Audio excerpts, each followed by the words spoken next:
on est, jour on croit, un jour on meurt.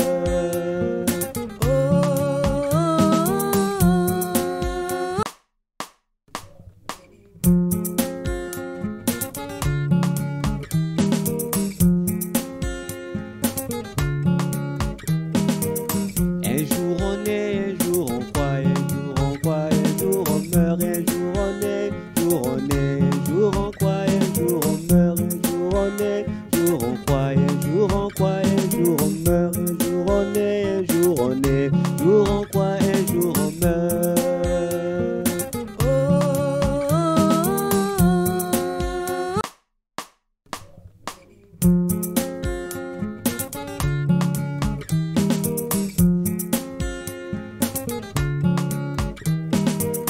Un jour on est, un jour on croit, un jour on croit, un jour on meurt, un jour on est, jour on est, un jour on croit, un jour on meurt, un jour on est, jour on croit, un jour on croit, un jour on meurt, un jour on est, un jour on est, jour on croit, un jour on meurt.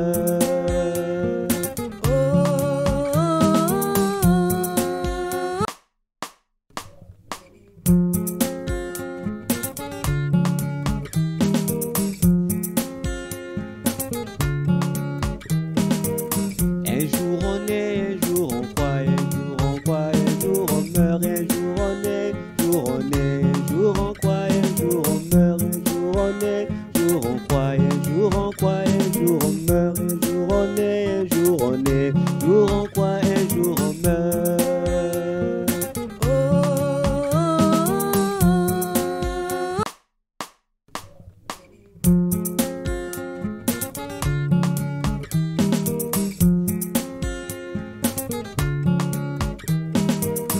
Un jour on est, un jour on croit, un jour on croit, un jour on meurt, un jour on est, jour on est, un jour on croit, un jour on meurt, un jour on est, jour on croit, un jour on croit, un jour on meurt, un jour on est, un jour on est, jour on croit, un jour on meurt.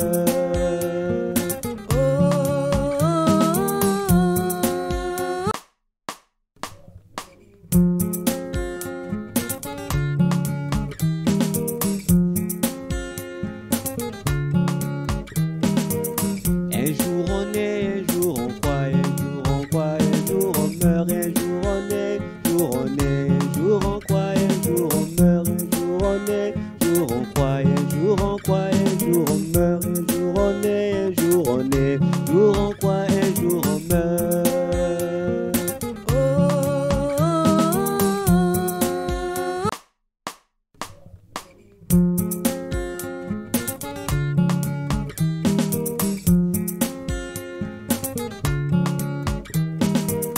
Un jour on est, un jour on croit, un jour on croit, un jour on meurt, un jour on est, jour on est, un jour on croit, un jour on meurt, un jour on est, jour on croit, un jour on croit, un jour on meurt, un jour on est, un jour on est, jour on croit, un jour on meurt.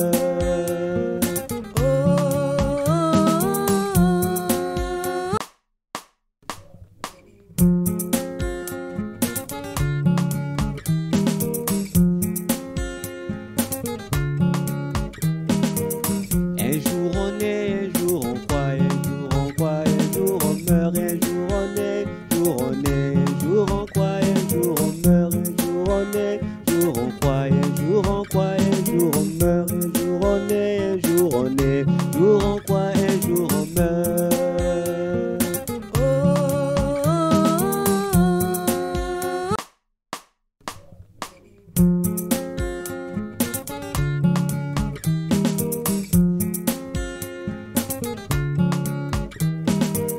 Un jour on est, un jour on croit, un jour on croit, un jour on meurt, un jour on est, jour on est, un jour on croit, un jour on meurt, un jour on est, jour on croit, un jour on croit, un jour on meurt, un jour on est, un jour on est, jour on croit, un jour on meurt.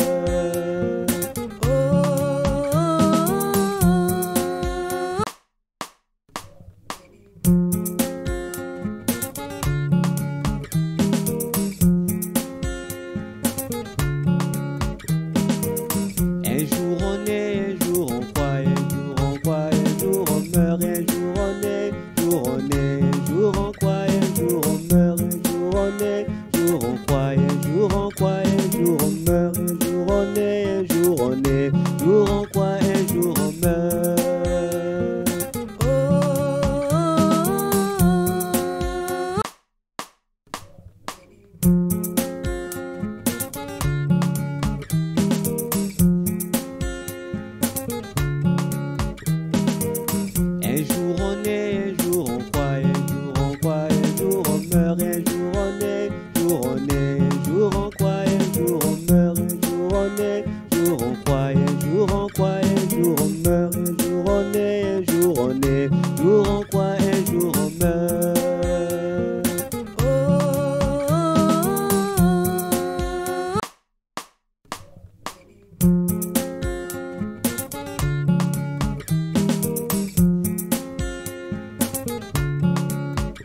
sommes réunis dans sa sainte présence.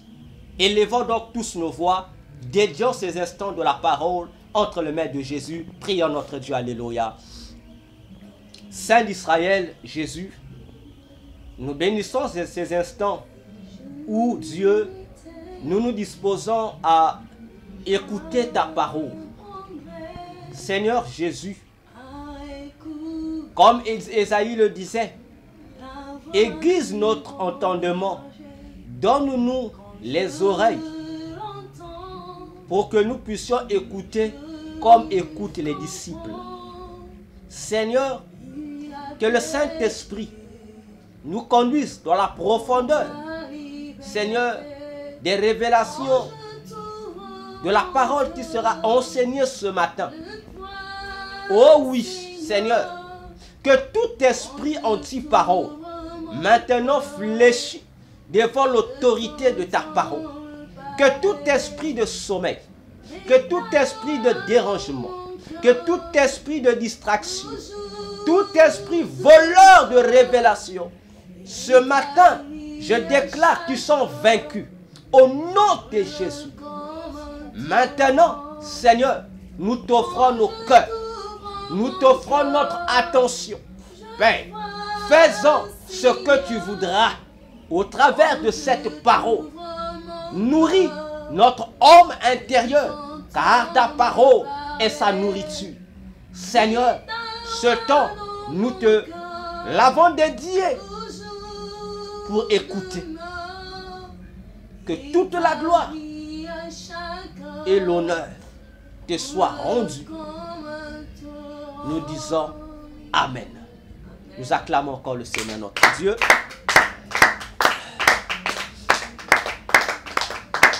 Bien-aimés, encore bonjour ce matin. C'est une joie de nous rassembler encore ce dimanche pour notre culte. J'espère aussi chez vous, vous vous portez bien. Alors, nous allons, par la puissance de notre Seigneur Jésus, poursuivre avec notre thème que nous avons commencé le dimanche passé sur la communication. C'était cela notre thème, la communication, qui est le thème que le Seigneur avait donné pour le culte de ce dimanche-là. Tandis que je voulais bien poursuivre avec l'enseignement sur la maison. Et c'est le thème que le Seigneur avait donné pour que je partage avec son peuple. Et le lundi également, j'ai poursuivi avec le même enseignement. Parce que le dimanche, on avait donné, répété mot à mot de ce que le Seigneur avait donné. Et le lundi, j'avais pris la relève de détailler, donner certains détails par rapport à ce que le Seigneur avait déclaré. Et à propos, le Seigneur avait dit que ce message était une communication. C'est-à-dire une information qu'il voulait nous donner. Et une information qui se focalisait sur les 24 vieillards, avec un passage biblique donné par le Seigneur dans Apocalypse 4, du 1er au 4e verset, que nous allons lire tout à l'heure, dans lequel le Seigneur orientait notre attention à comprendre l'objectif de cette communication ou information. Et le Seigneur a dit que l'information se reposait sur un élément. Lequel élément? Celui de la nature des 24 vieillards. On dit, ce sont des vieux, sous leur apparence, oui, c'est sombre, vieux c'est petit. Disons vieillard, c'est mieux. Ce sont des vieillards, dans l'apparence, mais des vieillards qui ont une peau rose, qui ressemble identique même à la peau des bébés. On a expliqué comment un vieillard, en terre normale, devrait avoir une peau un peu décariturée, je pense. Une peau décapée. Mais eux, ce sont des vieillards, mais ils ont une peau jeune. Pas de n'importe quelle jeunesse, mais d'une jeunesse du commencement, la peau des bébés. Et on avait expliqué cela dans la première partie, d'après les explications que le Seigneur avait données. On avait expliqué sur cette réalité-là. Et le Seigneur a dit maintenant, comme conséquence, si nous sommes vieux, mais notre peau reste jeune, automatiquement, il y avait 3 conséquences qui devraient nous arriver. Et j'ai appelé cela les bénéfices. La première chose, le premier bénéfice ou la première conséquence, comme j'avais dit, c'était un mot nouveau pour moi. Un mot nouveau pour moi. La générescence. Sinon, on veut parler de la régénérescence. Celui qui est vieux, mais qui a une peau jeune, ce qui est identique aux 24 vieillards, le Seigneur dit, la première conséquence qui va lui arriver de manière positive, c'était la régénérescence. Et le Seigneur a lui-même expliqué ça. Il a dit que la régénérescence, c'était le principe du commencement qui nous introduit dans la régénération. Et le deuxième bénéfice, le Seigneur a parlé cette fois-ci de la régénération proprement dite. Et il dit, dans cette régénération, il est question de régénérer ce qui a été renversé d'une part et d'autre part ce qui a été brisé. Troisième conséquence, comme bénéfice, le Seigneur a parlé de la restauration. Et parlons de cette restauration, contrairement à ce que je m'attendais, que ça soit la restauration telle que nous avons l'habitude de la concevoir, le Seigneur a parlé de la restauration liée à notre esprit, en disant que cette restauration vise la reconstitution ou le rétablissement des différentes brèches de notre esprit. Et dans la deuxième partie de notre enseignement, j'ai eu à expliquer cela en détail. Et ce matin, nous allons poursuivre avec la troisième partie. Et nous allons lire notre passage, Apocalypse 4, le verset 1er jusqu'au verset 4e. Mais je préfère que nous allions, je vais sauter, je vais juste prendre le verset 1er. Bon, lisons seulement tout. Lisons, honorons la parole du Seigneur. La Bible déclare, après ces choses, je regardais, et voici une porte fut ouverte au ciel, et la première voix que j'avais ouïe comme d'une trompette, et qui parlait avec moi, me dit, monte ici, et je te montrerai les choses qui doivent arriver à l'avenir. Et sur le champ, je fis ravir ton esprit, et voici, un trône était posé au ciel, et quelqu'un était assis sur le trône. Et celui qui était assis paraissait semblable à une pierre de jaspe et de sardoine, et autour du trône paraissait un arc-en-ciel, semblable à une émeraude. Et il y avait autour du trône 24 sièges, et je vis sur les sièges 24 anciens assis, vêtus d'habillement blanc, et ayant sur leur tête des couronnes d'or. Parole du Seigneur. Donc, ici, dans cette information que le Seigneur Jésus nous a donnée, il a focalisé notre attention sur les 24 vieillards. Précédemment, j'avais dit que chaque détail que l'apôtre Jean évoque dans cet Apocalypse 4 est tout un enseignement, est toute une leçon qui concerne l'Église, qui concerne toi et moi.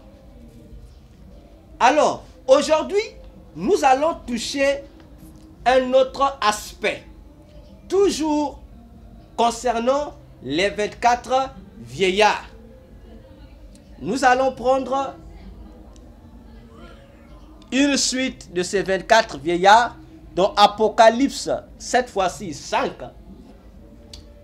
le verset 8. Il y a encore un autre détail important que l'apôtre Jean va nous donner concernant les 24 vieillards. Apocalypse 5, verset 8. L'apôtre Jean décrit, il dit: et quand il eut pris le livre, c'est-à-dire l'agneau de Dieu, les 24 animaux, c'est-à-dire les 4 êtres vivants plutôt, devant l'agneau, et les 24 anciens se prosternèrent devant l'agneau, ayant chacun des harpes et des fioles d'or, autrement dit des coupes d'or, pleines de parfums qui sont les prières des saints. Je reprends cette partie.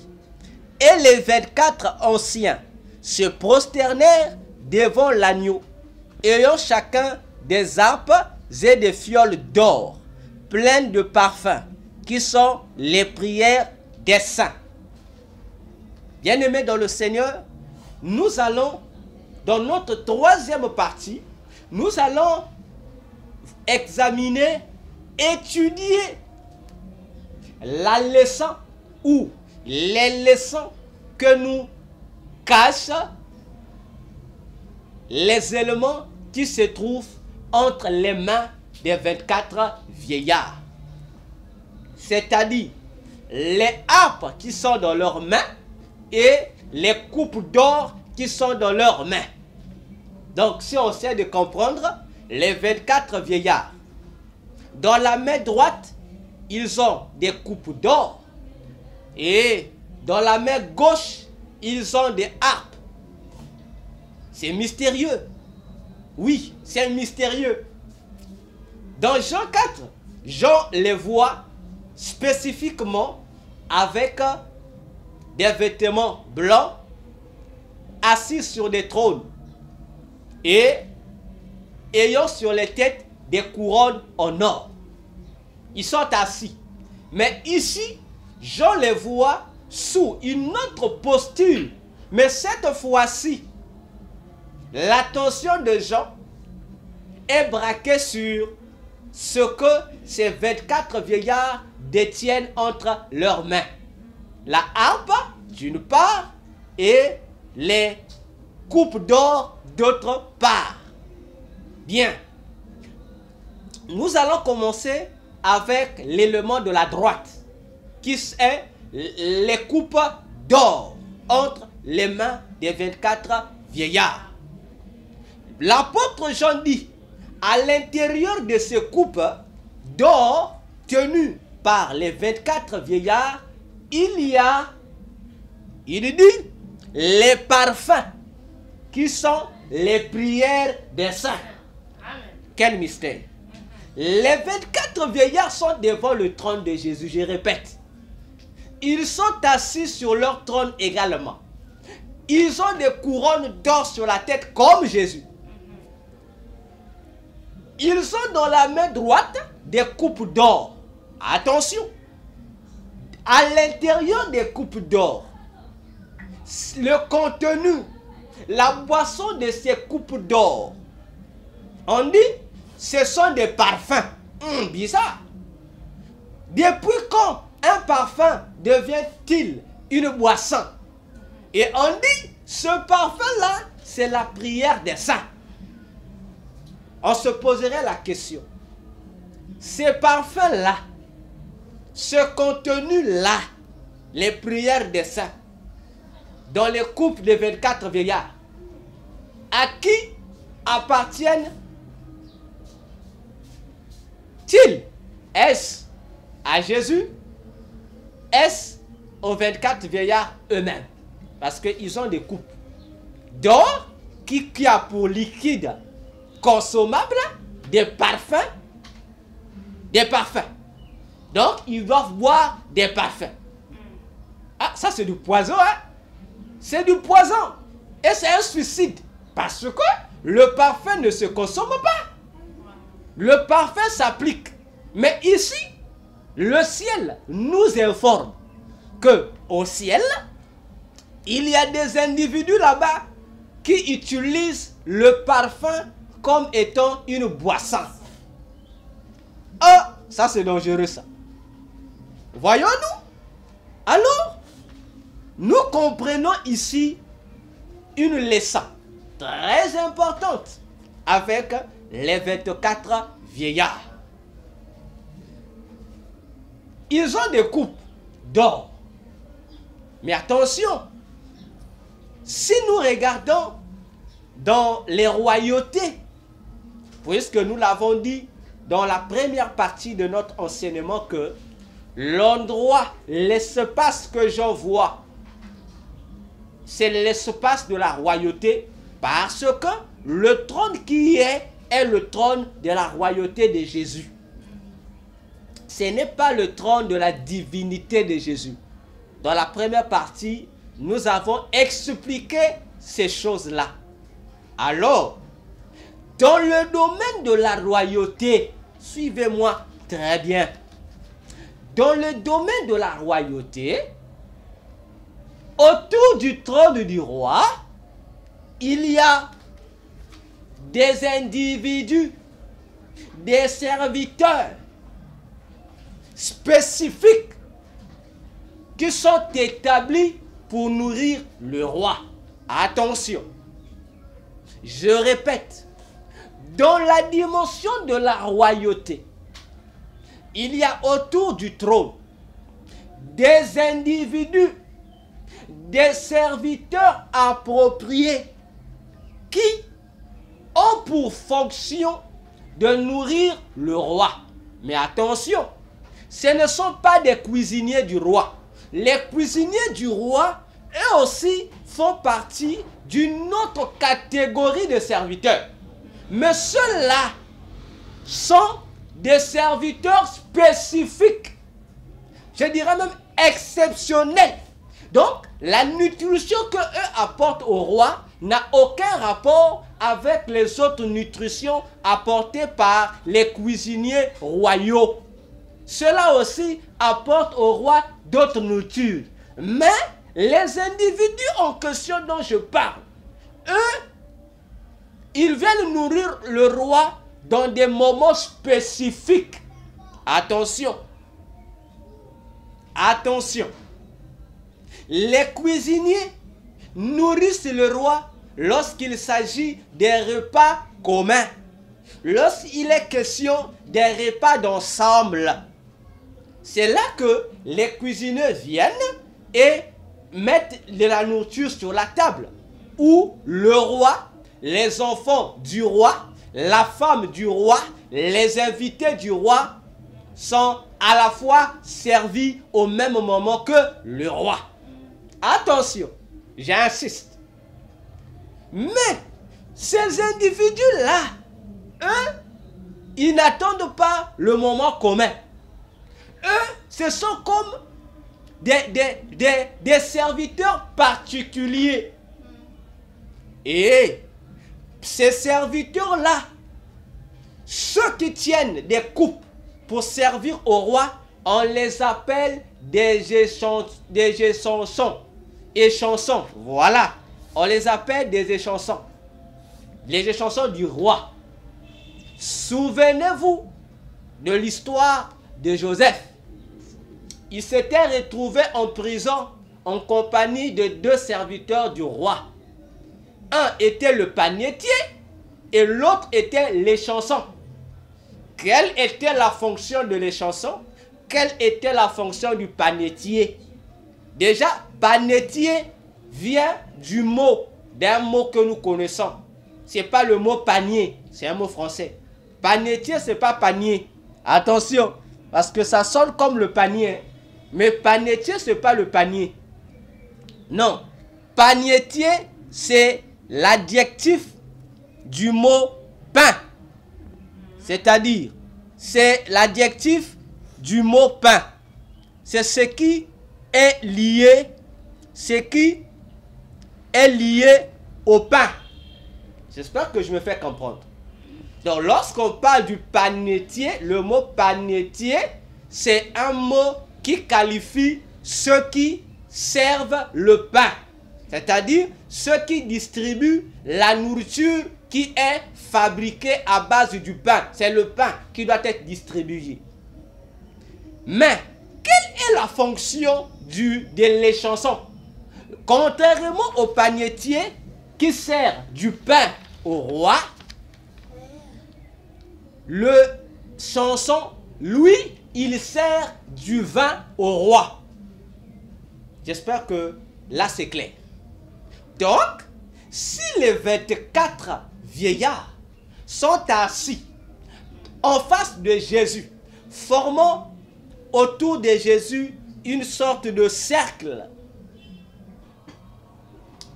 ils ont dans la main droite, ils ont des coupes d'or. Automatiquement, je comprends qu'ils font partie aussi de la classe des serviteurs du roi de Jésus, appelés des échansons. Donc ce sont des échansons de Jésus qui doivent servir à Jésus le vin. C'est curieux. Ils doivent servir à Jésus le vin. Attention. Mais quelle est cette qualité de vin que eux doivent donner à Jésus comme vin?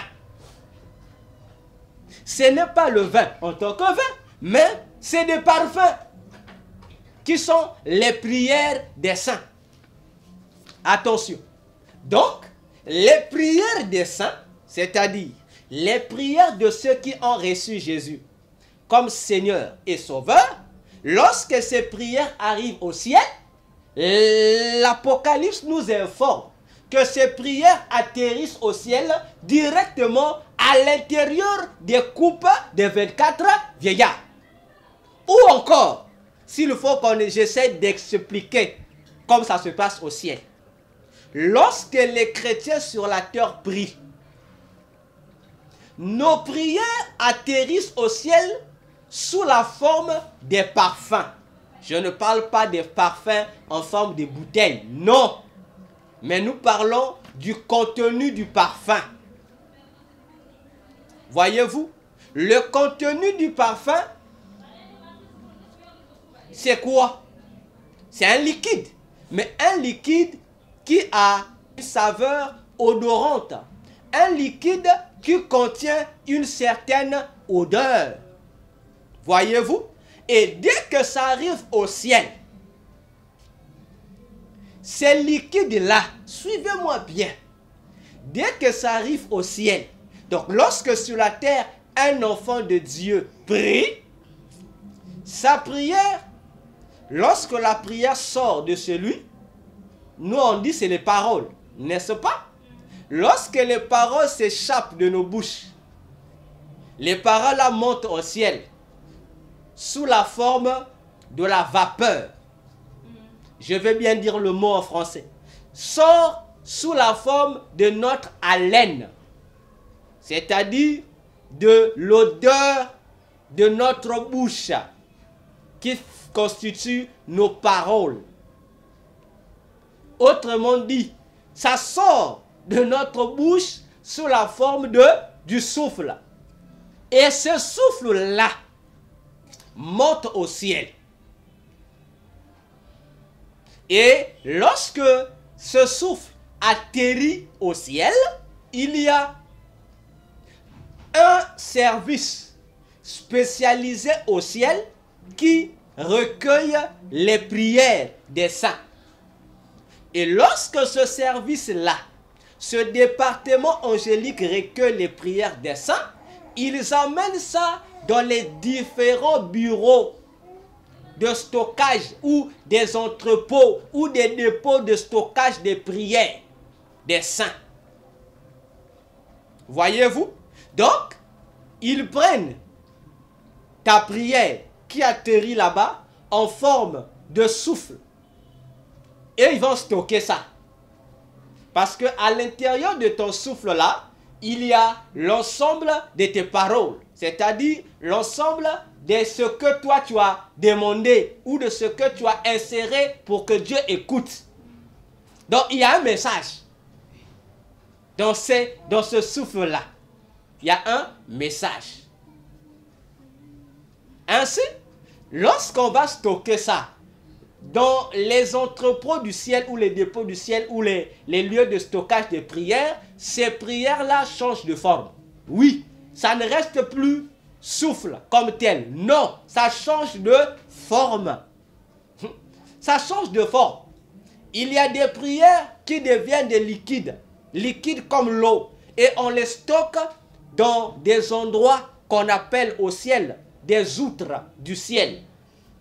Bon, lorsque je parle du mot outre, je dirais aujourd'hui, on va appeler ça des tonneaux. Vous voyez, des tonneaux ou des tonnelets, des trucs ou des jarres. Pour ceux qui sont au village ou pour ceux qui sont en Europe, lorsque vous voyez les contenants des vins là, vous voyez un peu ces genres de jarres, voyez-vous? Et ça existe aussi au ciel. On stocke les prières là-bas. Et ces prières, certaines sont converties en forme de liquide là. On met ça là-bas, on met ça dans ce genre de jarre des outres du ciel.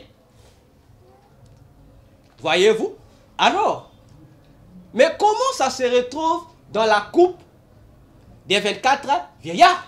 Ça veut dire que dès que ces prières des saints sont stockées dans les entrepôts du ciel, les 24 vieillards, faisant partie des chansons de Jésus, se déplacent pour aller dans les entrepôts pour se servir afin de ramener à Jésus. N'est-ce pas? Le mariage de Cana, Jean 2, nous explique cela, non? Pour qu'on amène le vin dans la salle où il y avait des gens qui devaient consommer le vin, on s'est servi de quoi? Des vases où on a déposé de l'eau et il y avait à côté des serviteurs destinés à servir du vin pendant le festin. Voyez-vous? Donc, vous comprenez ici que, bien aimé, nos prières font fonctionner le ciel. Lorsque tu pries, ta prière active les 24 vieillards aussi. Non seulement ça active les anges qui doivent gérer les prières pour les stocker quelque part, mais ça active aussi les 24 vieillards qui sont assis devant le trône de Jésus.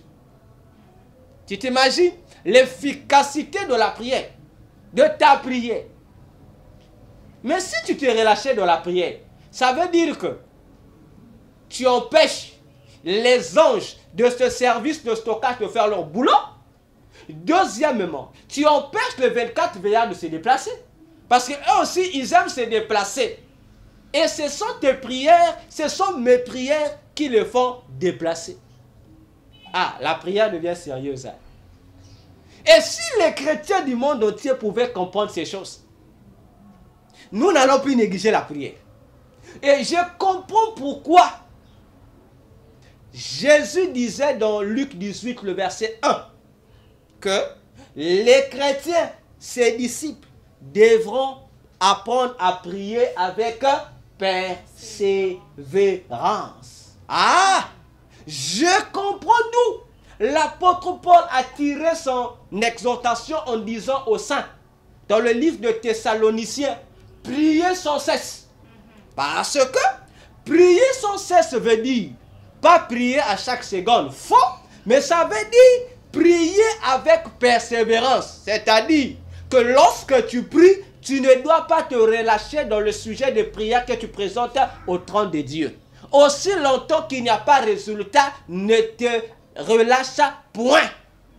Parce que au fur et à mesure que tu es persévérant dans tes sujets de prière déposés au ciel, les anges aussi ne se relâchent pas, ne se fatiguent pas à venir les recueillir. Les 24 vieillards aussi ne se lassent pas de venir les prendre pour les mettre dans leur coupe. Je me demande si vous réalisez le mystère qui se passe au ciel pour nos prières. Tous les jours, je m'imagine. Mais pourtant, on a stocké ça dans les entrepôts de la prière. N'est-ce pas? Mais Jésus, lorsque nos prières atterrissent, il y a des alarmes qui sonnent au ciel. De la même manière que les alarmes sonnent dans les sociétés. Voyez-vous, bon, je prends le cas le plus urgent, dans les gares routières, dans les aéroports et dans les hôpitaux.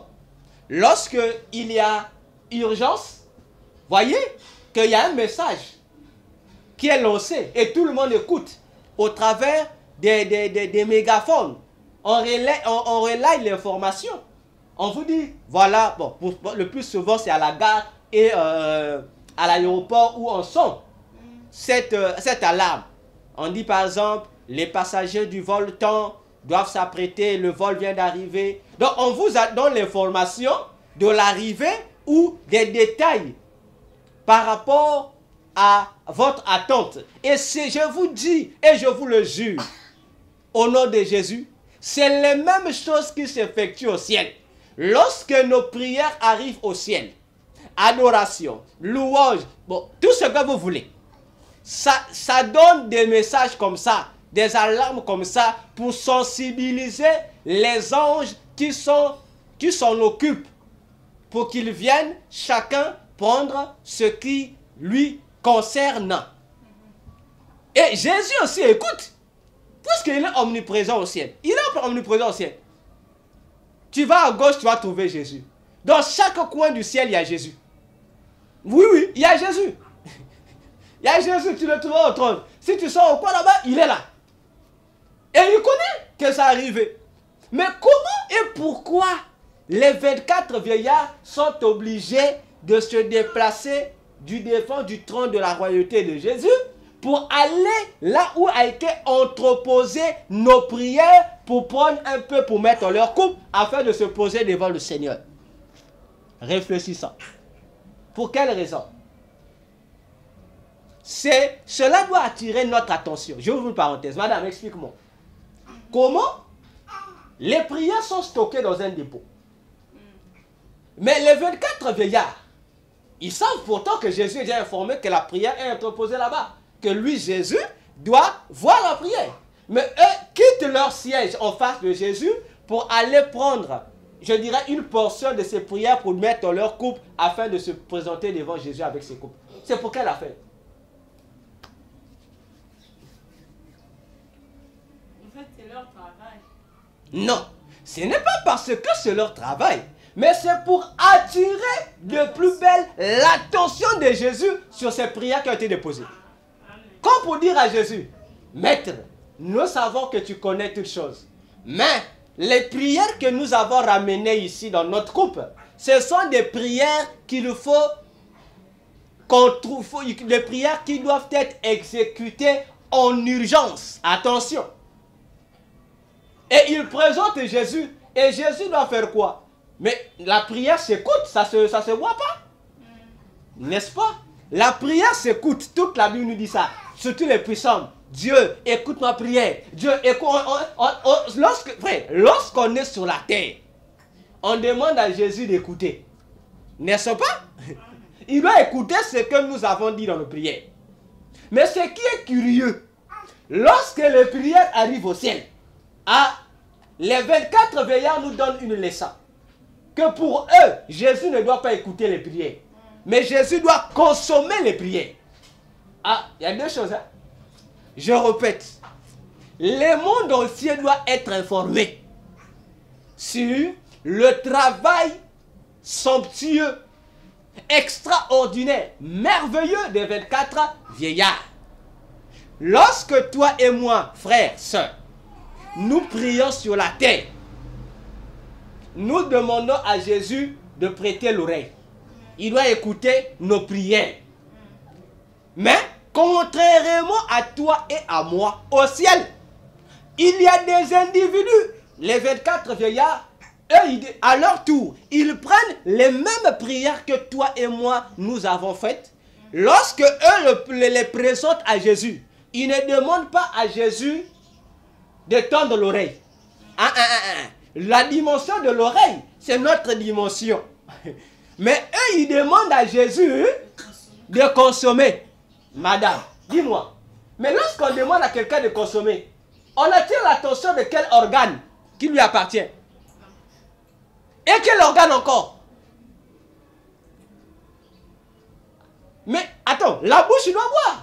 Mais la bouche pour boire, il faut un autre organe pour orienter la bouche. Voyez-vous un peu la différence, hein? Lorsque tu es mon prie, nous, on active un seul organe de Jésus. C'est quoi son oreille? Mais au ciel, lorsque les 24 vieillards se mettent devant Jésus pour les mêmes causes de ta prière, de ma prière, eux, ils n'activent pas seulement l'oreille. Et ils ne gèrent pas l'oreille. Parce qu'ils savent que sur la terre, toi, tu as activé l'oreille. Et eux, ils sont en charge de l'activation des autres organes. Oh! Nous n'avons que 5 organes, appelés organes de sens, qui poussent une personne à être en mouvement, à être en activité. N'est-ce pas? Si toi et moi sur la terre, nous avons les clés pour activer un seul organe de l'oreille, qu'on appelle l'ouïe, il reste 4 organes. Et lorsque les 24 vieillards présentent à Jésus la coupe, nos prières, ils activent d'abord les yeux de Jésus. Pour lui dire, regarde le contenu d'ici. Lorsque les yeux regardent, comme c'est un contenu, comme c'est du vin qui doit présenter, et on spécifie, c'est un vin, mais qui est un parfum. Ça veut dire que le deuxième organe s'active, c'est le nez. Le nez doit sentir l'odeur de ce parfum. Et lorsque les yeux voient, le nez sent. Et le troisième organe, la bouche, doit consommer.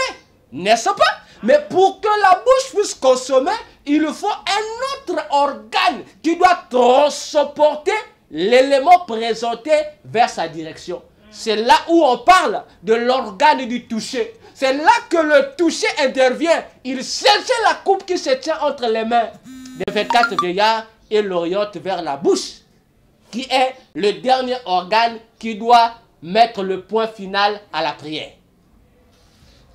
Vous vous imaginez? Et là encore, il y a des détails. Mais mettez ça à part. Nous allons revenir encore. Ce sont ces détails qui vont créer des parties. Ça aussi, on garde ça nos frères. On va expliquer ça. Mais ici, nous sommes sur un élément. Les coupes d'or. Vois-tu, pour montrer aux chrétiens l'importance de toujours prier avec insistance. Alors, continuons. Prenons la partie d'activation des organes. Mettons ça un autre sujet. Ça sera un autre point que nous allons développer dans les autres jours. Alors, les 24 vieillards stockent aussi nos prières dans leur coupe en forme de parfum. Alors, il existe plusieurs sortes de prières. N'est-ce pas? Oui, le chrétien qui prie doit connaître ça. C'est vrai, on parle de la prière, c'est vrai. Mais à l'intérieur de la prière, il existe plusieurs, je dirais, plusieurs catégories de prières. Voilà, je peux faire une catégorie de prières ou genre de prière. N'est-ce pas? Mais quel est le genre de prière que les 24 vieillards stockent à l'intérieur de leur coupe d'or, qui sont des parfums? Quelles sont les prières? Réfléchissons. Parce qu'ils stockent les prières, mais quelle sorte de prières que eux ils stockent? L'adoration est une prière. La louange est une prière. L'intercession est une prière.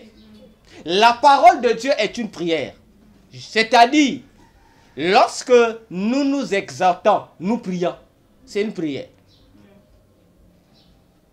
N'est-ce pas? Lorsque tu chantes, c'est une prière. Mais tu ne pries pas deux fois. Chanter, c'est pas prier deux fois. C'est prier seulement. Tu pries. Donc c'est lui qui prie en chantant et c'est lui qui prie sans chanter, il prie. Alors, face à toutes ces catégories de prières, quelle est la prière que les 24 vieillards stockent dans leur coupe, qui sont appelées les parfums des saints ou les prières des saints? Est-ce l'adoration? Point d'interrogation. Madame devait dire, comme elle chante, elle devait dire, oui, c'est ça. C'est pas ça. C'est pas l'adoration. C'est pas l'adoration. Ce n'est pas aussi la louange. C'est pas la parole aussi. Il reste une catégorie. C'est l'intercession. C'est-à-dire, c'est les prières d'intercession que eux stockent dans. Pas la louange. Vous allez me dire, mais docteur, comment tu as su ça? Mais c'est comme ça. Prenons la Bible. Prenons la Bible. L'Apocalypse, prenons l'Apocalypse 8. Apocalypse 8, prenons le verset 3 au verset 4. Apocalypse chapitre 8, le verset 3 au verset 4e. Écoutons ce que la Bible nous explique. On peut même commencer du premier verset pour mieux comprendre ça. On dit, et quand il eut ouvert le 7e sceau, il se fit un silence au ciel d'environ une demi-heure. Et je vis les 7 anges qui assistent devant Dieu, auxquels furent données 7 trompettes. Et un autre ange vint et se tint devant l'autel, ayant un encensoir d'or, et plusieurs parfums lui furent donnés pour offrir avec les prières de tous les saints sur l'autel d'or qui est devant le trône. Et la fumée des parfums avec les prières des saints montait de la main de l'ange devant Dieu. Bien, si vous lisez, vous remontez la suite, vous allez voir que dans Apocalypse 5, lorsque le sceau commence à s'ouvrir, Apocalypse 6 plutôt, il y a une prière qui est faite là-bas, une demande. Les saints qui sont sous cet autel d'or, sur lesquels on déverse le parfum, ils vont dire quelque chose à Dieu. Oui, ils vont dire une phrase à Dieu. Quelle est la phrase qu'ils vont dire à Dieu? Ils vont dire à Jésus, Maître, jusqu'à quand? Prenons Apocalypse 6. Prenons le verset 9 jusqu'au verset 10. Bon, on va descendre. Hein? Voilà. Écoutons, Apocalypse 6, à partir du verset 9 jusqu'au verset 11e. Vous allez comprendre l'autel sur lequel on doit déverser les parfums, l'autel d'or là. C'est quel genre de prière qui sont adressées? Ce n'est pas l'adoration, mes frères. Ce n'est pas la louange, mes soeurs. Ce n'est pas la parole de Dieu, c'est l'intercession. C'est les prières d'intercession. La Bible dit ceci. Et quand il eut ouvert le 5e sceau, je vis sous l'autel les âmes de ceux qui avaient été tués pour la parole de Dieu et pour le témoignage qu'ils avaient maintenu. Et elles criaient à haute voix, disant, jusqu'à quand, Seigneur, qui est saint et véritable, ne juges-tu point et ne venges-tu point notre sang, notre sang de ceux qui habitent sur la terre? Et il leur fut donné à chacun des robes blanches, et il leur fut dit qu'ils se reposassent encore un peu de temps, jusqu'à ce que le nombre de leurs compagnons de service et de leurs frères qui doivent être mis à mort comme eux soit complet. Amen. Amen. Voyez-vous ici, les âmes qui se trouvent sous l'autel là, et ils font une déclaration que il dit Dieu doit faire quoi? Dieu doit juger et doit tirer vengeance. Attention. Contre qui? Il dit contre les différents maux, malheurs que les habitants de la terre leur font subir. Dieu doit tirer vengeance. Mes frères, la demande de la vengeance et du jugement n'a rien à voir avec la louange. N'a rien à voir avec l'adoration. N'a rien à voir non plus avec l'enseignement de la parole. Ça s'appelle intercession. Comme je l'ai toujours répété, l'intercession, c'est l'art, c'est le métier de ceux qui savent réclamer leurs droits devant le trône de Dieu. Donc, eux, ils font une réclamation de leurs droits. Donc, ils demandent, le jugement, c'est que Dieu leur fasse justice, et ils demandent la vengeance, que Dieu punisse ceux qui leur font le mal. Ah oui, ils demandent à Dieu, mais ils sont au ciel. Vous voyez encore une deuxième leçon à retenir. Eux, ils sont déjà morts. Ils sont au ciel, sous l'autel, là où on déverse le parfum de prière. Oh, ils sont sous l'autel. Mais alors que la Bible dit sous l'autel, pour que les parfums soient consumés, on doit mettre quoi? Le feu. Mais eux, ils sont là où? Sous l'autel, là où il y a le feu de Dieu. Oh, je comprends encore une troisième leçon. C'est que au ciel, nous constituons aussi le feu qui brûle pour répandre le parfum dans le ciel. N'est-ce pas, madame? Alors, bien-aimés, c'est une troisième leçon. Alors, vous comprenez que les prières qui se trouvent dans les coupes d'or des 24 vieillards sont l'ensemble des demandes, des supplications et quoi encore? Réfléchissons ensemble. On a les demandes, les supplications, les requêtes et tout ce qui est lié à l'intercession. Il présente ça à Jésus. Comme pour dire, Jésus fait justice contre les habitants de la terre, contre les malheurs dont ils sont victimes. Jésus, venge-toi. Mais comment il fait? Il demande à Jésus de boire. Est-ce que vous imaginez? Si Jésus boit le parfum, ça veut dire que il a accepté, il a approuvé. Mais lorsque lui, il approuve, ça veut dire quoi? Il doit démontrer qu'il a approuvé. En faisant quoi? Il doit ouvrir la bouche. Et Apocalypse 8, comme nous avons lui dit quoi? Maintenant, Jésus maintenant veut répondre à ces gens-là. Veut maintenant accomplir les prières qui lui ont été soumises par les 24 vieillards. On dit, tout le ciel reste quoi? Silencieux. Et si vous lisez Apocalypse 8 à la fin, c'est là où Dieu va commencer à frapper. Quand on dit les jugements de Dieu contre les habitants de la terre, à cause de ce qu'ils ont fait subir à son peuple, va commencer avec les 7 trompettes. On dit, ce sont les débuts des malheurs. Attention mon frère. Ne pense pas que lorsque tu fais ta prière, que Dieu ne t'écoute pas, que Dieu n'agit pas, que Dieu reste inactif. Non. Dieu a des motivateurs sur son trône qui le motivent à boire. Réalise seulement un secret.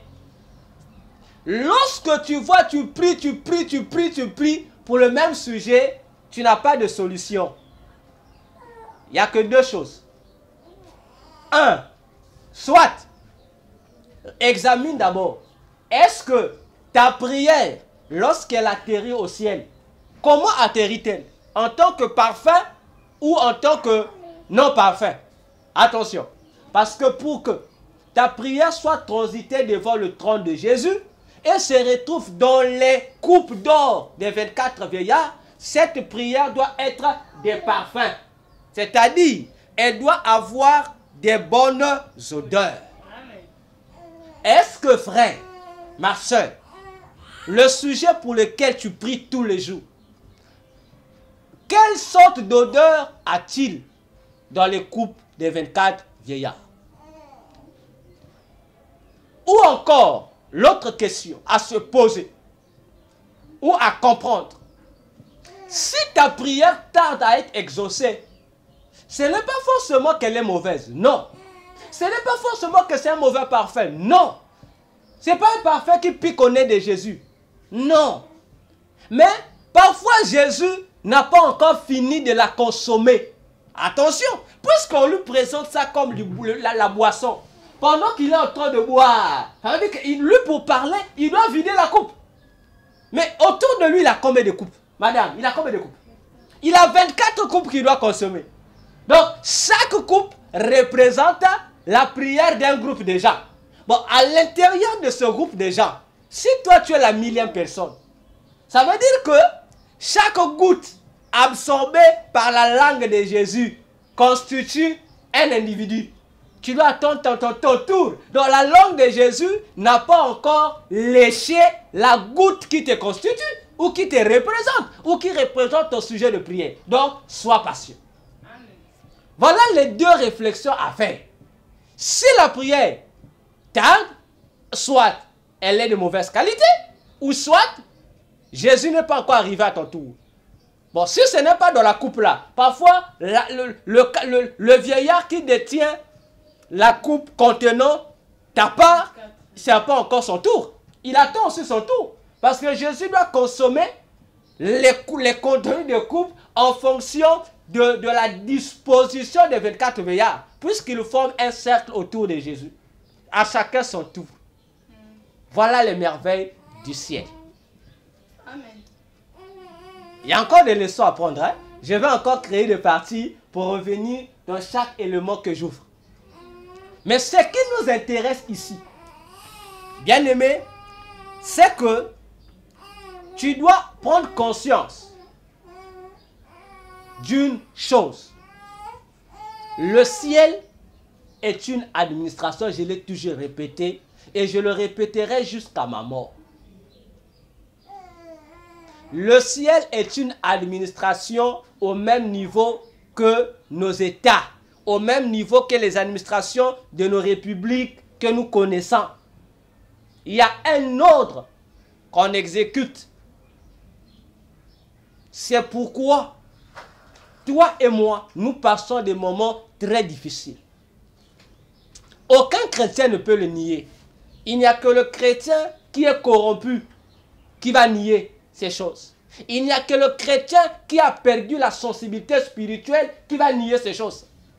Même le chrétien qui est riche, qui a beaucoup d'argent, comme je dis toujours, il est conscient de ce que je vais dire. Il est conscient que nous traversons des moments difficiles dans tous les domaines. Attention, depuis, je crois, fin 2022, j'ai annoncé ça. 2023, j'ai encore répété que 2024 sera difficile pour les enfants de Dieu. J'ai insisté. J'ai brillamment insisté. Et je savais de quoi je parlais. Je ne vous ai rien caché. Je vous ai dit que ça sera difficile. Et j'ai mis l'accent. Rappelez-vous, dans l'étude Le chrétien face à 2024, lorsque je parlais des sages-femmes d'Exode qui ont refusé d'exécuter l'ordre du roi de tuer les enfants mâles hébreux. Et j'ai dit, les enfants mâles hébreux constituaient tout élément qui fait ou qui fera la force des véritables enfants de Dieu en 2024. J'ai insisté et j'ai dit que représentaient pour 2024 les deux sages-femmes en faveur de l'Église. Je vous ai dit, ce sont les anges chérubins qui gèrent les domaines du culte et du trône de Dieu. Ils seront là pour encourager les saints, pour encourager l'Église à ne pas céder sous la pression de la persécution, des souffrances, de la servitude que le nouveau pharaon qui n'a pas connu Joseph va susciter en 2024. Je l'ai dit clairement. Voyez-vous, et ceux parmi vous qui ont été sensibles m'ont donné raison. Et j'ai toujours dit, et j'insiste, ne suivez pas l'apparence des pasteurs que vous voyez, qui se présentent tous les jours devant vous avec tous les conforts, comme si de rien n'était. J'ai dit, faites attention à ces pasteurs-là. Ces pasteurs vous trompent. Ces pasteurs ne vous présentent pas la réalité de ce qui se passe véritablement dans la spiritualité. Je vous dis, un pasteur sérieux vous dira ce que je dis, même s'il est multimilliardaire. Faisons attention, Église. Même l'apôtre Paul et l'apôtre Jacques, à leur époque, dans leurs églises apostoliques, il y avait des milliardaires. La Bible en parle. Mais quel est le message que les apôtres ont donné tant aux milliardaires, tant aux modestes qu'aux pauvres des mêmes églises? Ils leur ont dit, vous devez tous avoir la même attitude. Laquelle? On dit aux pauvres, ne te fie pas à ta pauvreté, attache-toi au Seigneur. On dit aux modestes aussi, ne te fie pas à ta modestie, attache-toi au Seigneur. On vient dire aux riches, ne te fie pas à ta richesse. Fais comme si tu n'étais pas riche, attache-toi au Seigneur. Parce que le temps sera difficile. Oh, on se pose la question, mais ce message auprès du riche, on devait dire autre chose. Mais on donne le même message aux trois statuts sociaux. Le pauvre, le moyen et le riche. Donc on dit à tous ces mondes-là, le problème ce n'est pas de nous attarder sur notre condition, mais sur Jésus. Frère, attention. Ça va encore s'empirer les choses. Et lorsque je dis ça, il y a des gens qui m'insultent. Qui me disent, docteur, qu'est-ce que tu veux dire là? Mais pourquoi vous ne voulez pas la vérité? Ça va s'intensifier. Mais béni soit le Seigneur Jésus, parce que depuis l'année passée, il nous a informés. Pendant que ça va s'intensifier de la part de Satan pour nous nuire, de notre côté, on doit se réjouir. Nous, on doit développer notre spiritualité. On doit développer notre relation avec Jésus. Voilà les deux contrastes, les deux paradoxes. Satan, lui, active les souffrances, c'est pour nous séparer de Jésus. C'est pour éteindre notre feu. C'est pour nous pousser à l'apostasie. Nous introduire dans des sortes de soucis, des inquiétudes pour faire de nous les esclaves de nos propres besoins. Les esclaves de nos propres soucis.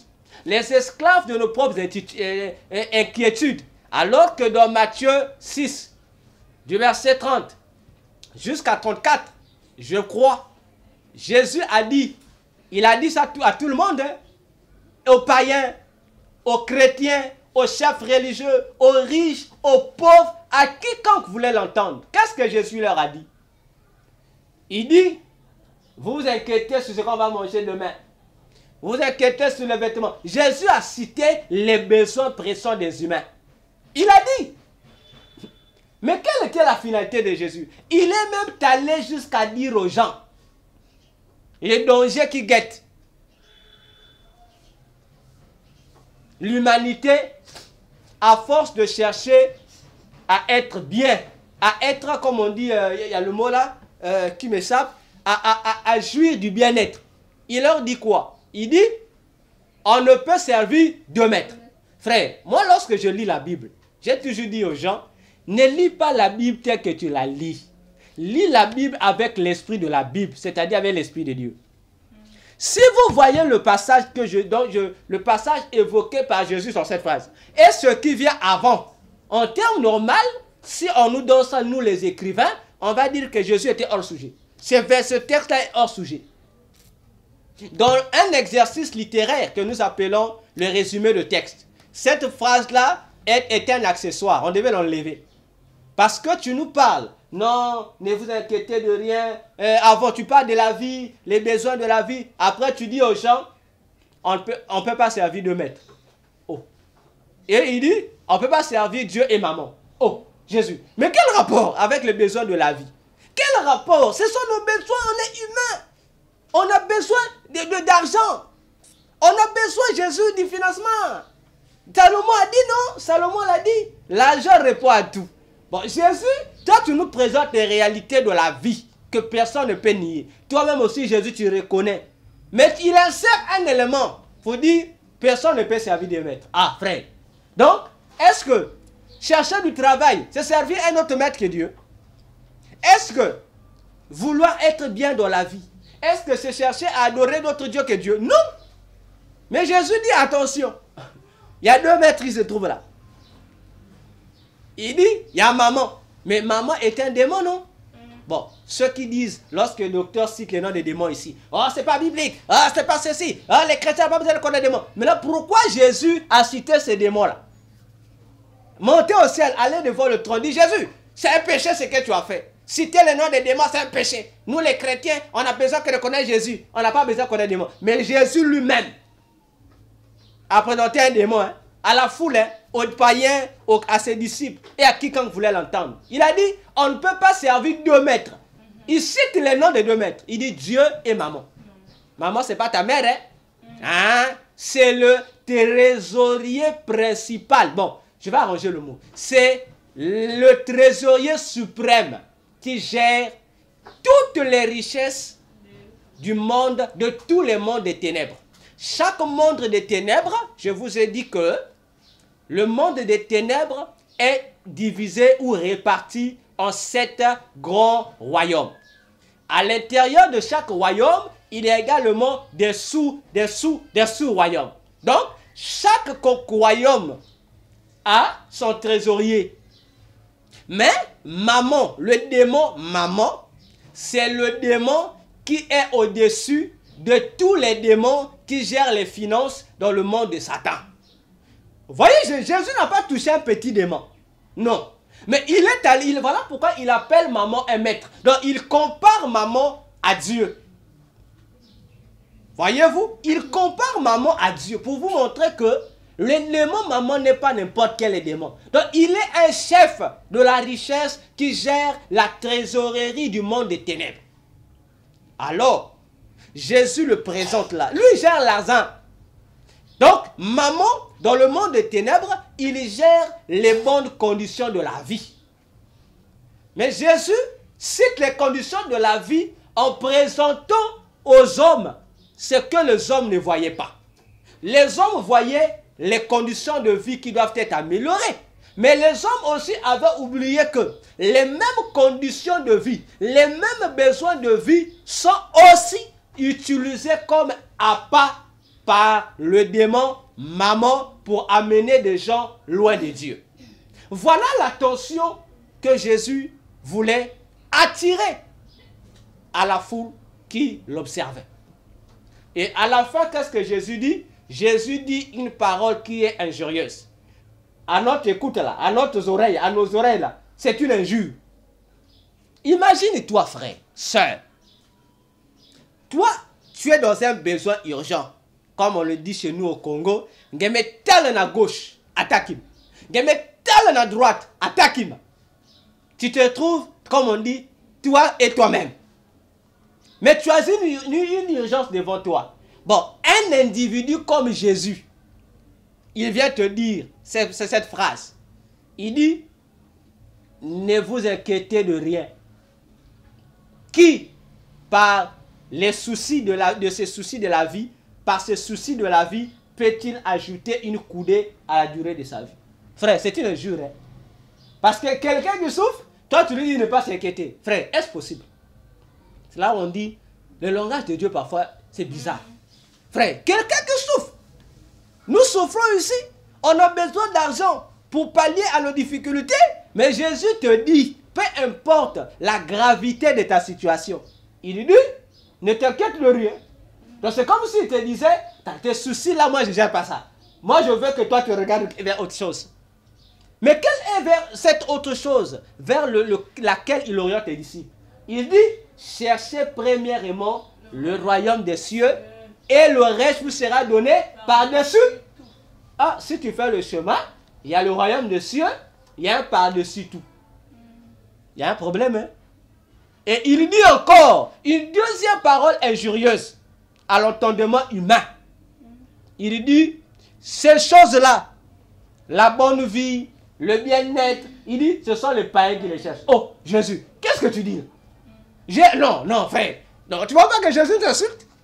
Comment Jésus va dire que chercher la bonne vie, être bien de la vie, chercher de quoi se vêtir pour éviter d'être nu, chercher de quoi manger pour éviter d'être affamé? Jésus dit, ce sont les païens qui les cherchent. Oh, frère. Donc les enfants de Dieu ne doivent pas chercher ça. Lui dit, vous cherchez le royaume, laissez les païens chercher la bonne vie. Voilà les deux principes que Jésus met. Madame, tu es d'accord avec moi, non? On a besoin d'argent, non?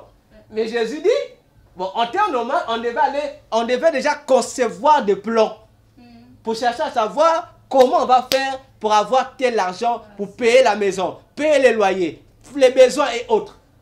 Mais Jésus dit, il y a deux. C'est une recherche, non? Maintenant, Jésus met devant nous deux chemins. De recherche aussi. Hein.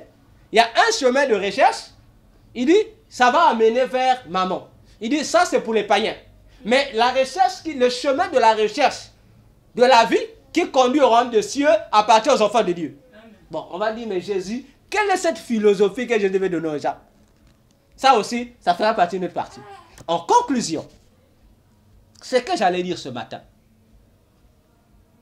Bien-aimé, lorsque tu resteras à la maison, au-delà de toutes nos difficultés, de toutes nos souffrances, regarde ce que font les êtres vivants avec tes prières. Comme je répète la phrase que Jésus a dite, que examinant la manière de faire des 24 vieillards, ça va nous donner du bien, ça va nous faire du bien. Ça va changer notre mentalité. Ça va être notre médicament antidépresseur. Ça va être un soulagement à notre esprit. Ça va être un vaccin contre nos estomacs et contre nos céphalées, nos maux de tête. Parce qu'on veut réfléchir sur la vie. Je veux finir par dire ce témoignage-là que les gens n'aiment pas entendre.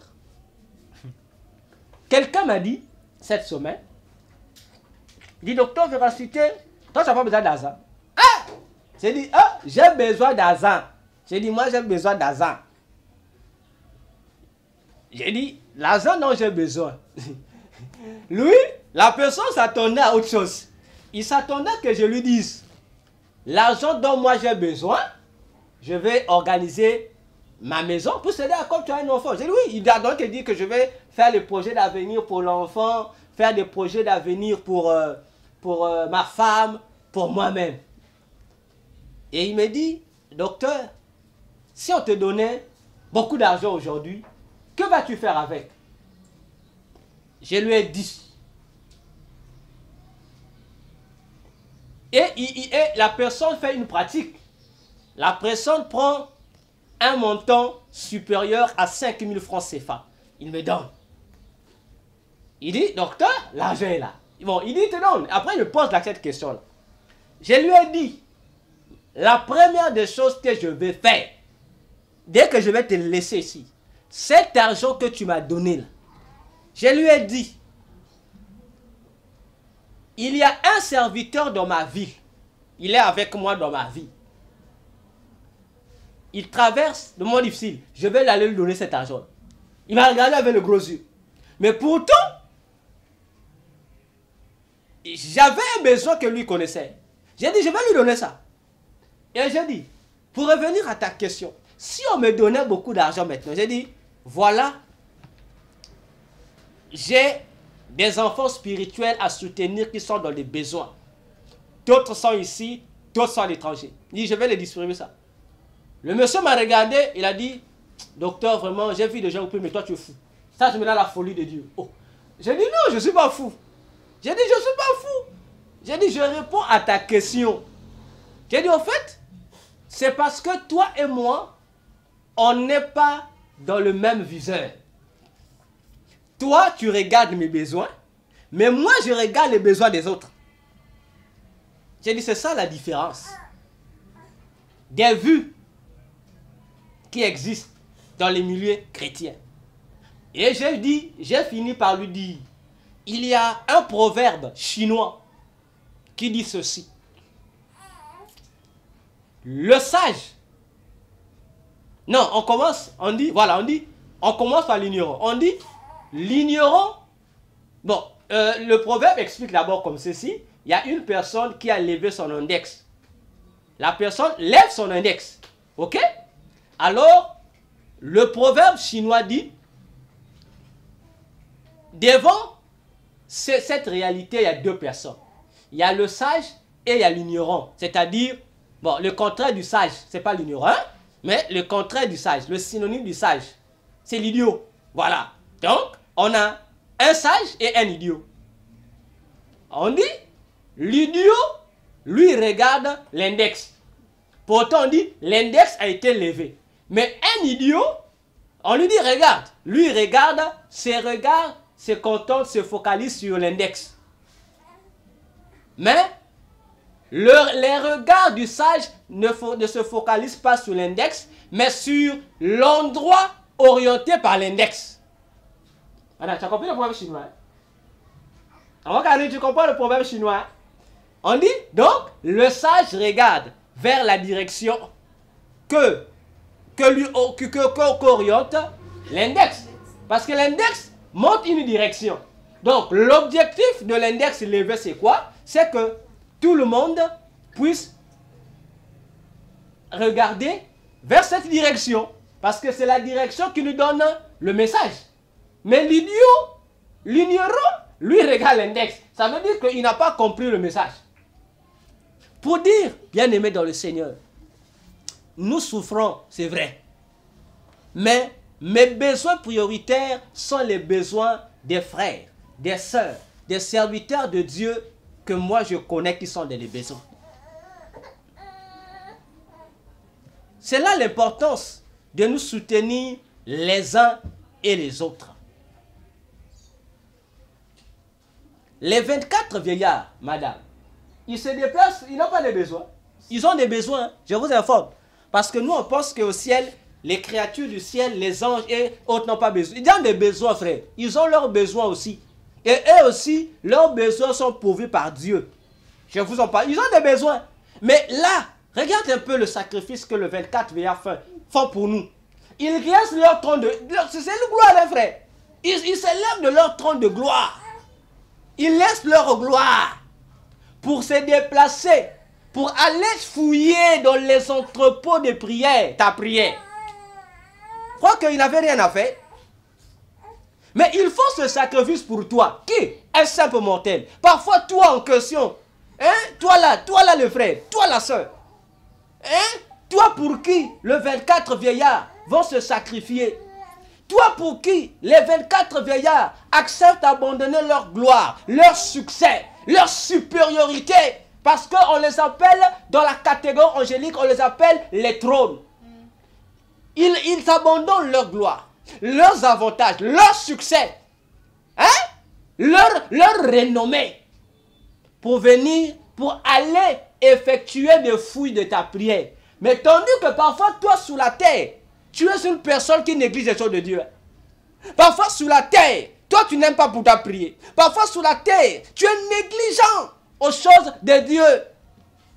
Mais eux, ils font un sacrifice grand pour toi au ciel. Simplement pour attirer l'action de Jésus sur toi. Eux, ils ne tiennent pas compte de ton état. Ils ne tiennent pas compte si toi tu avais lu la parole la journée là ou pas. Ils ne tiennent pas compte si c'est cette journée toi tu as eu le soin de prier. Non. Mais pendant ce temps, pendant que eux ils sont là, dans la posture, dans l'attitude de la prière au ciel. Parfois toi et moi sur la terre ici, nous sommes là enfermés dans nos inquiétudes. Mais eux, ils disent à Jésus, n'agis pas. Non, eux ils disent à Jésus, Jésus, tu dois faire justice. Ah Jésus ici, il faut que tu fasses justice. Mes frères, soutenons-nous les uns les autres. Amen.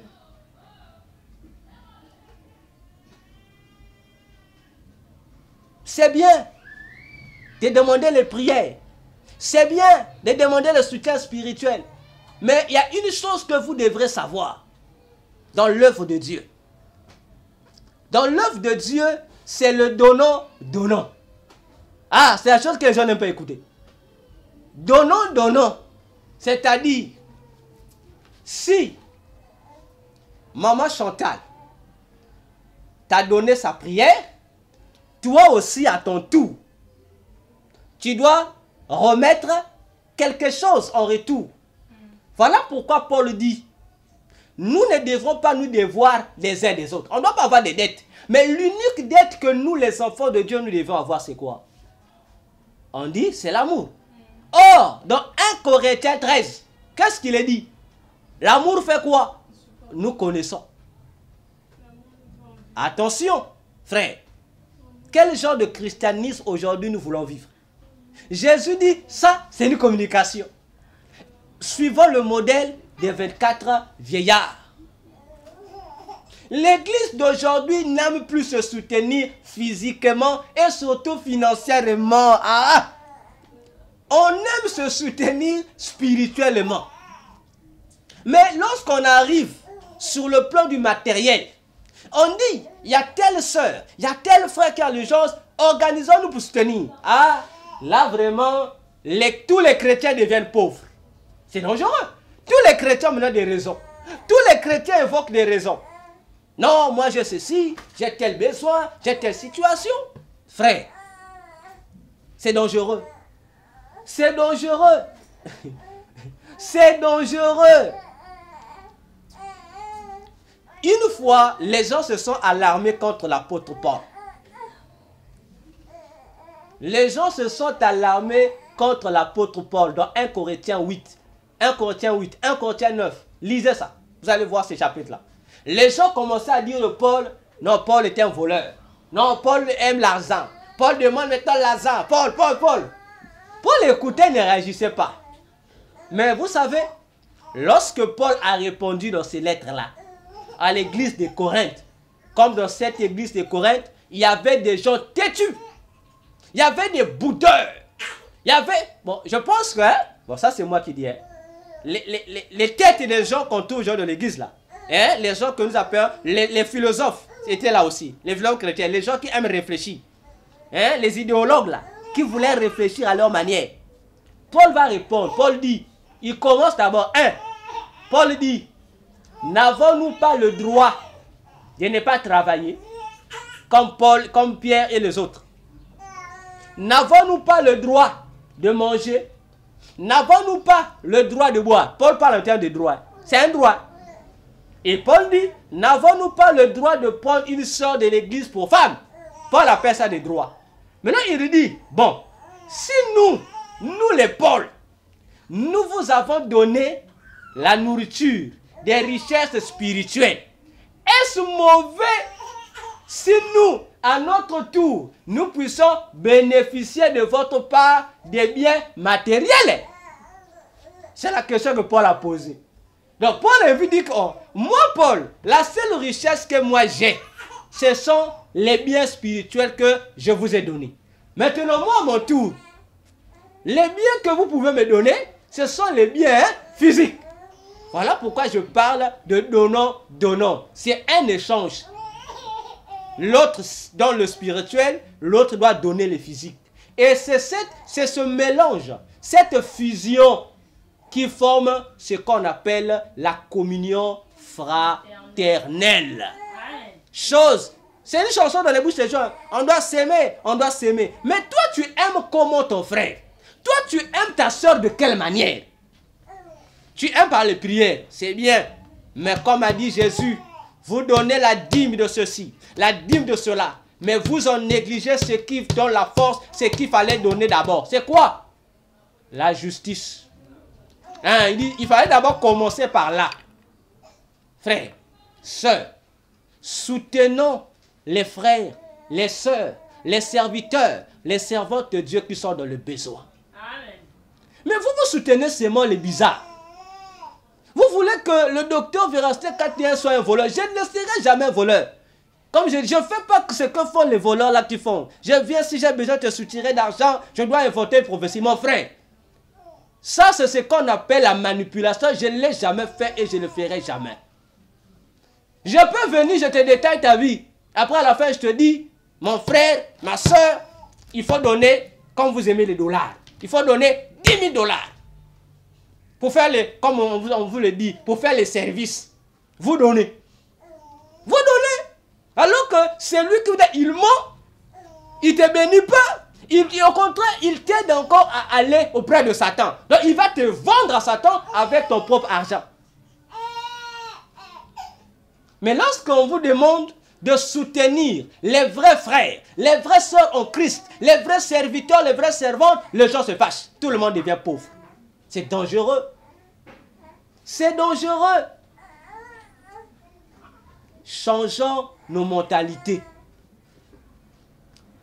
Dans mon groupe WhatsApp, on me demande souvent de parler sur l'affaire des offrandes et d'argent. J'évite le sujet là. Une fois j'ai commencé ça, les mamans de mon groupe m'ont dit, docteur, ces choses-là, on va être des rebelles dans les églises. Parce que les églises nous ont trompés. Oui, on parle d'argent à l'église. On trompe les gens. On se camoufle derrière les bénédictions, derrière les offrandes pour faire croire aux gens que ça, si tu donnes telle offrande, tu es béni. Est-ce que c'est ça le principe de l'offrande? Non, il faut porter tel dîme, tu seras béni. Qui vous a dit ça? Qui vous a dit ça? Mais là, les gens se réjouissent. Les gens donnent.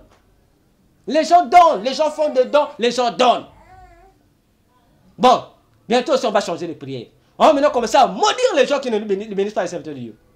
On va commencer à les maudire. On dit Dieu, telle sœur, tel frère ne veut pas aider ses serviteurs. Dieu, maudis-le, qu'ils sont pauvres.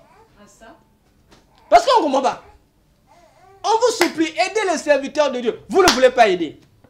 Bon, maintenant, nous aussi, si on prend la même attitude que vous, vous venez vers nous pour chercher nos richesses spirituelles. Nous aussi, on dit, on ne donne pas. On va dire maintenant qu'on est devenu mauvais. Ah non, non.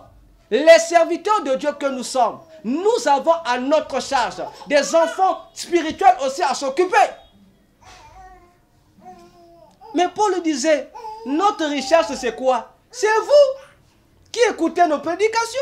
Notre richesse, notre honneur, notre couronne c'est quoi? C'est vous que nous encadrons. C'est vous que nous enseignons. Bien-aimés, changeons nos mentalités. Changeons nos mentalités. Soutenons-nous les uns les autres. Pas seulement aux paroles, pas seulement dans des prières, mais aussi physiquement. Et l'élément le plus physique qui a la facilité de satisfaire les besoins physiques, c'est l'argent. Moi, je l'appelle l'argent. Je l'appelle plus l'argent. Je l'appelle l'argent. C'est l'argent. Parce qu'avec l'argent, on a la facilité de soutenir tel frère, telle soeur, peu importe son pays. On peut l'envoyer, on le soutient. On le soutient. C'est simple. Mais lorsqu'on parle comme ça, les gens se fâchent. Ah non, il veut parler d'argent. Oh. Mais lorsque vous allez voir le faux prophète là-bas, consultation, 2000 $, vous donnez. Une consultation de 2 minutes, 2000 $, vous donnez. Ah, docteur Véracité, si moi aussi je fais une consultation comme ça, moi j'ai réduit, je fais 1 minute. 1 minute, 5 000 $. 1 minute de consultation avec docteur Véracité 41. 5 000 $. Je serai riche, hein? Je serai riche, on est jet privé. Eh oui. Non, on ne va pas rentrer dans ce système-là. Ça, c'est diabolique. Dieu ne nous a pas appelé à ça. Dieu nous a appelé à dire la vérité. Amen. La vérité. Eh oui. Alors, le message est passé. Tu as Lazare, envoie Lazare au docteur Véracité 41. À mon tour, je prends Lazare, j'envoie à un frère, j'envoie à une soeur, j'envoie à un serviteur, à une servante de Dieu que je connais là-bas. Pas n'importe, les vrais. Hein, les faux, je ne sais pas. Hein, j'ai mon scanner, je vois, j'ai des yeux, je sais. Voilà, donc, c'est maintenant, on doit changer, on doit revenir sur le vrai évangile. Amen. La communion fraternelle, suivant le modèle des 24 vieillards. À bon entendeur, Salut. on dit salut. Donc, c'est maintenant là. Hein, et je garantis, ne pense pas que lorsque tu vas m'envoyer Lazare là, que je serai forcément obligé de faire une prière pour te bénir. Non! C'est pas obligé.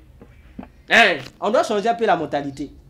Le fait que tu prends ton offrande, bon, comme vous aimez appeler ça des offrandes, tu prends ton offrande ou ton argent, tu envoies de tout ton cœur à un serviteur de Dieu.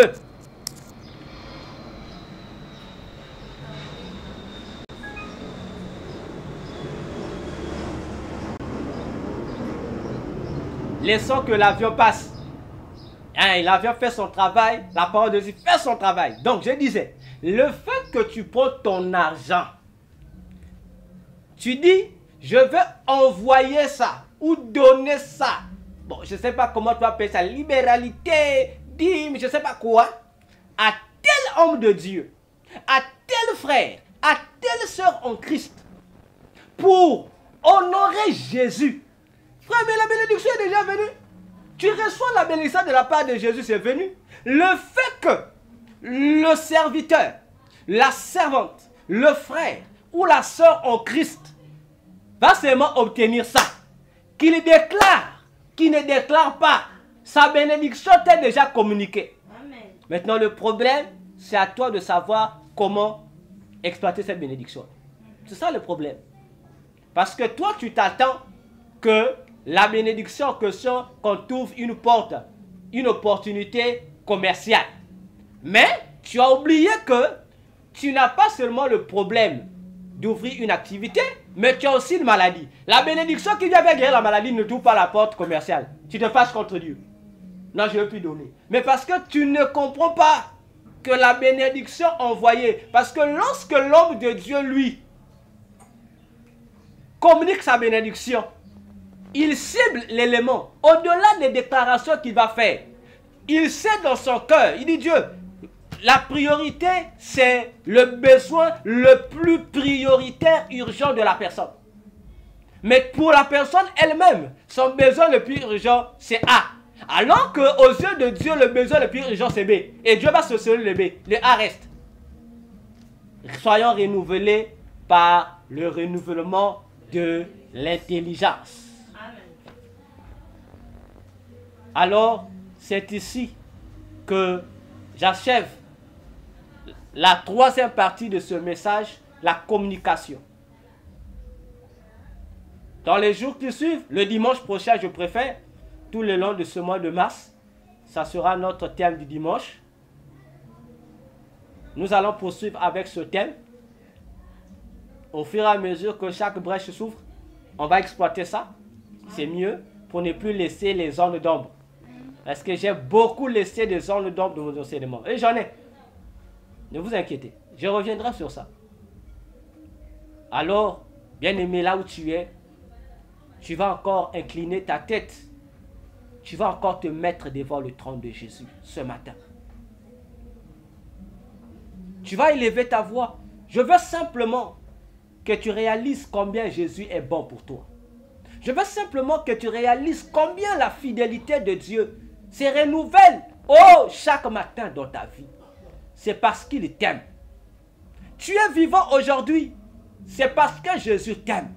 C'est parce que Jésus te réserve une surprise. C'est parce qu'il t'invite à comprendre une expérience que jusqu'à là, tu n'arrives pas à comprendre. C'est parce que Jésus veut t'amener à une autre dimension. Oh, bien-aimé, élève ta voix. Dis à Jésus, Seigneur, me voici. Fais de moi ce que tu veux. Élevons nos voix, bien-aimés. Prions le Seigneur notre Dieu. Alléluia. Seigneur, tendre Père, voici, tu nous as communiqué encore, cette belle information à suivre l'exemple des 24 vieillards qui sont autour de ton trône. Père, tu as établi ces 24 vieillards devant toi, c'est pour une cause. Et moi aussi, Seigneur, tu m'as établi fils de Dieu. Tu m'as établi ministre de Dieu, c'était pour une cause. Je réalise que tu m'aimes. Au-delà de ce que je peux traverser, au-delà des difficultés, au-delà, Seigneur, du manquement. Oh Jésus, je sais que tu m'aimes. Et ton amour a toujours été plus fort que tout ce qui nous tourmente.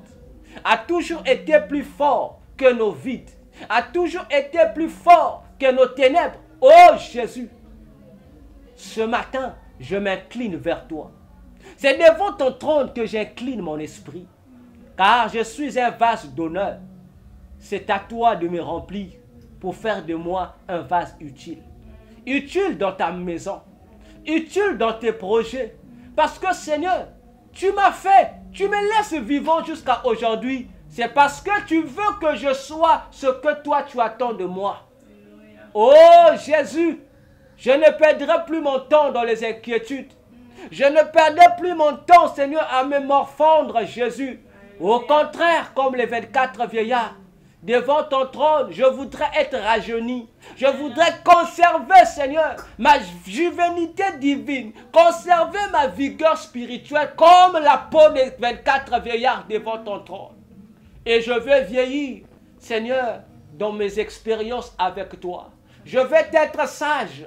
Oh Dieu, tout en conservant ma jeunesse spirituelle, tout en conservant ma nouveauté de vie en toi pure. Oh Jésus, je m'abandonne à toi, Seigneur. Change mes regards. Change mes regards, Seigneur. Détourne mes regards de mes situations. Détourne mes regards de mes problèmes. Détourne mes regards de mes difficultés. Détourne mes regards de ma maladie. Détourne mes regards de mes besoins. Focalise-les, Seigneur, sur ta volonté. Focalise-les sur tes priorités, Seigneur. Car si j'existe, c'est pour faire ton œuvre que j'existe. Si je suis, Seigneur, c'est pour être entre tes mains. Oh Dieu, l'instrument de ta volonté, Seigneur. Ce matin, je veux me remettre à toi. Ce matin, je me laisse je me déverse devant toi, Seigneur. Oh, que je sois le parfum de bonne odeur devant ton trône. Oh, que je sois utile devant ton trône. Que je sois de l'or épuré devant ton feu. Et ce matin, que l'humain ce matin fléchisse devant toi. Et que l'esprit soit vivifié. Oh Jésus, pour l'honneur et la gloire de ton nom. Alléluia. Oh Jésus. Oh Jésus, qui d'autre que toi pour façonner notre personnalité, pour façonner notre mentalité. Oh Dieu.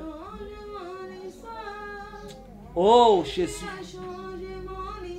Béni soit ton nom parce que tu es vivant. Béni soit ton nom parce que tu es merveilleux. Alléluia Jésus. Alléluia. Oh Jésus. Alléluia. Victoire, alléluia. Chantons, criant de joie. Jésus-Christ est sorti du tombeau. Victoire, victoire, alléluia, alléluia. En criant de joie. Jésus-Christ est sorti du tombeau. Victoire, alléluia. Chantons, criant de joie. Jésus-Christ est sorti du tombeau. Victoire, alléluia, alléluia. Criant de joie. Jésus-Christ est sorti du... Oh, chantons Galilée, Galilée, Galilée, Galilée, Galilée. Reviens de Galilée. Jésus m'a chargé d'annoncer à tous ses frères qu'il est ressuscité. Oh, chantons Galilée, Galilée, Galilée, Galilée. Je reviens